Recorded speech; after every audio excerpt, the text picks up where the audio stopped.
এদিকে আসেন ভাই, ভাই একটু এদিকে আসেন। কি নাম আপনার? জিশান মাহমুদ। পড়াশোনা করেন? জি।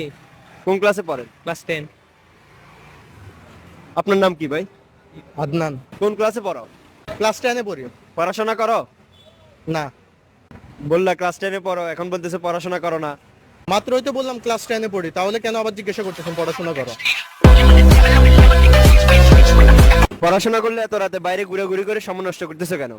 সময় তো আপনি আমাদের নষ্ট করতেছেন, আমরা তো প্রাইভেট করে বাসা যাচ্ছিলাম। তোমাদের পছন্দের সাবজেক্ট কি? ইংলিশ। তোমার? ফিজিক্স। নিউটনের 3 নাম্বার সূত্রটা বলতে পারবা? আমি ফ্রিতে কাউকে কিছু বলি না। বড় হয়ে জীবনে কি করতে চাও? বিয়ে করতে চাই। জীবনে আর যাই করি, কিন্তু আপনার মতো হেঁটে হেঁটে মানুষকে প্রশ্ন করতে চাই না। আমরা তো